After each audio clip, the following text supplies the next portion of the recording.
Your normal sunny day starts to turn gray. Clouds roll in, the sky darkens, and the rainfall thickens. Just when you least expect it, the crack of thunder emerges from the sky above.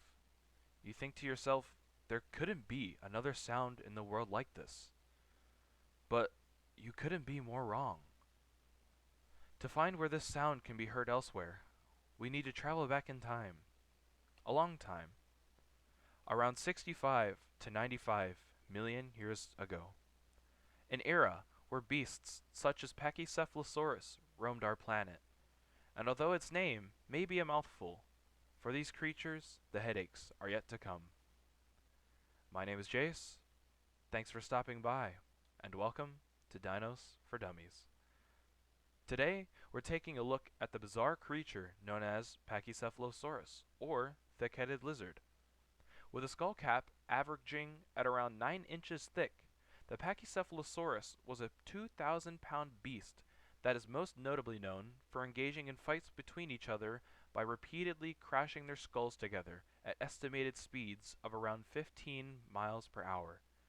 And although that may not seem like a lot, it's quite hard to imagine over 3,100 pounds of force being created by an animal only weighing 2,000. Although these rival males most likely used their heads for dominance and for territory, predators would have had a horrible time after meeting one of these beasts if struck with a blow from the head. Although there are many types of Pachycephalosaurus, two of these interesting dinos have actually been synonymized with Pachycephalosaurus at juvenile stages in the animal's life cycle. These two being Stygimoloch, or demon from the river Styx, and Dracorex hogwartsia, the dragon king of Hogwarts. With the help of CT scans and microscopic analysis of slices through the bones of Pachycephalosaurus, Stygimoloch, and Dracorex, scientists who found and studied specimens from the Hell Creek Formation concluded Dracorex represented the juvenile state, and Stygimoloch, with its high, narrow dome, growing tissue, and unfused skull bones, was probably a Pachycephalosaur subadult, and is staged just before sexual maturity. Meaning Pachycephalosaurus is quite literally 3 dinos in one. Although these animals are normally seen as herbivores, something interesting about younger Pachycephalosaurus is they had razor-sharp, knife-like teeth in the front of their mouth, which didn't seem to appear in older specimens of the animal. This leads scientists to make an educated guess that younger Pachycephalosaurus may have been omnivorous, browsing low above the ground for various plant life, and possibly smaller reptiles, insects, and mammals, until the teeth disappeared as they grew older.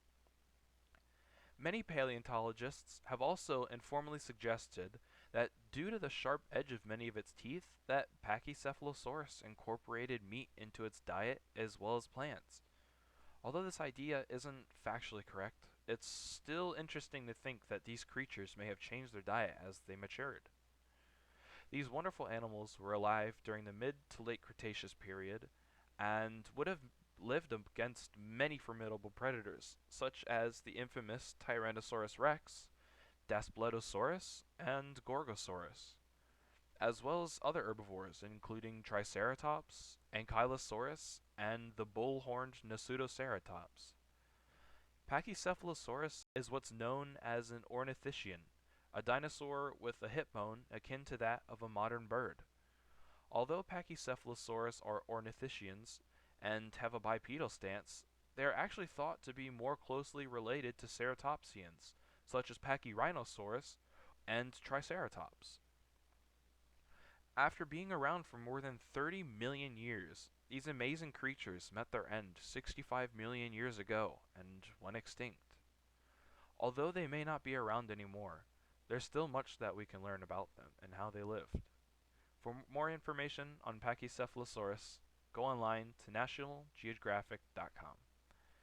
Sadly, it's time for me to end the video off here. I want to thank everyone who took the time to watch the video, and I hope you all have a wonderful weekend. My name is Jace, and this has been Dinos for Dummies. As this is going to be my pilot video, I want to say thank you for all the support I've gotten to start this channel. Paleontology has been a dream of mine for many years now, and although I may not be able to go out in the field and excavate and make new discoveries, I am forever grateful to be able to make these videos for people like you. Thank you so much for watching. Come back soon for the release of my next video, Quetzalcoatlus, Serpent of the Skies.